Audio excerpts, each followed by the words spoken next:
একটা মানে হ্যাঁ মধুর স্মৃতি, মানে কি ওকে নিয়ে আমরা একবার বাইরে গেছিলাম এক ডিরেক্টর সহ। সে ডিরেক্টর নাম হচ্ছে রাজু চৌধুরী। হ্যাঁ, সে রাজু চৌধুরী। আচ্ছা। ও ওকে আমরা এক জায়গায় রেখে সেখানে যাতে রিক্সা না পাওয়া যায়, আমি আর সালমান ওরে রেখে আমরা বাইকে চলে আসছি।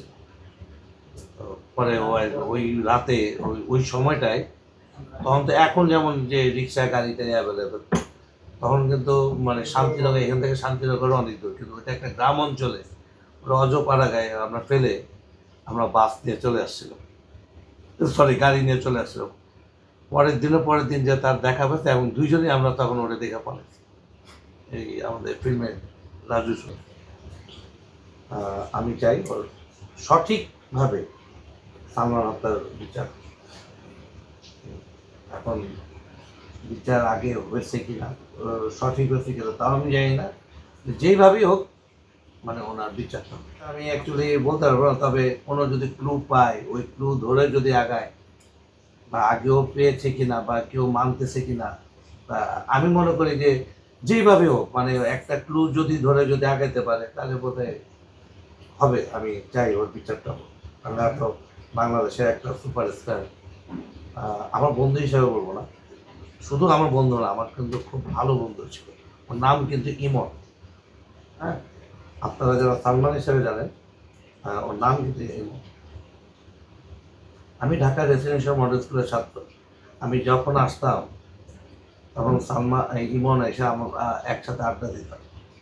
ঠিক আছে, আমাদের সেই আড্ডাটা এখনো মনে পড়ে। তাই আমি চাই যে কোনোভাবেই হোক মানে একটা ক্লু ধরে হোক আল্লাহর বিচারটা দিই। হ্যাঁ হ্যাঁ, জাকির হোসেন রাজু। না, একজন হচ্ছে জাকির হোসেন রাজু, আরেকজন হচ্ছে রাজু চৌধুরী। আচ্ছা, ওই রাজু চৌধুরী ওটা আমরা ফেলে রেখে চলে আসছি। এরকম অনেক ধরনের অনেক ইয়ে আছে, যেমন মজার ঘটনা। হ্যাঁ মজার ঘটনা। তার স্টাইলটা কেমন লাগতো? তার হেয়ার স্টাইল, হাতে ফিতা বাঁধা, নতুন নতুন ড্রেস। আমরা আমার ভাই বোন সবাই বাইরে থাকে, আমার সব কিছু কেনাকাটা সব বাইরে থেকে।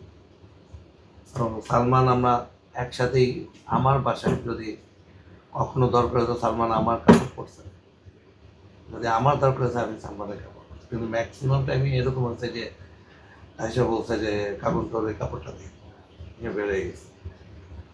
ও স্টার ছিল, ওকে মানে পড়তে ভালো লাগছে এবং ও স্টাইলিশ। কিন্তু আমরা অ্যাকচুয়ালি আমরা যে একটা সার্কেল ছিলাম, এই সার্কেলে ইমনও কিন্তু একজন ছিল। তো যার জন্য সবার একটা ইয়ে ছিল যে সুন্দর, যার জন্য ওর স্টাইলটা সবাই নিয়ে নিছে। আমরা তখন যারা একসাথে চলতাম 10-12 জন, সবার মধ্যেই ভালো, সবাই স্টাইলিশ ছিলাম। মানে ছোটোবেলাতে ব্রেক ডান্স, কোন ড্রেস পরতে হবে, কোন ড্রেসের সাথে কোন চশমা, আর ওই রুমাল যেটাও পরছিল সেই রুমালটা আমার ছিল, আমরা ওই রুমাল পরতাম, ইয়ে করতাম, খুব ফানি করতাম। হ্যাঁ, এই মাথায় আমার জানি না টুপিটা এখানে আছে কিনা, স্টার ছিল, স্টারের রুমাল। হ্যাঁ রাইট, ওই রুমালটা এখনো আছে আমার কাছে, ওইটা পরেও শুটিং করছিল।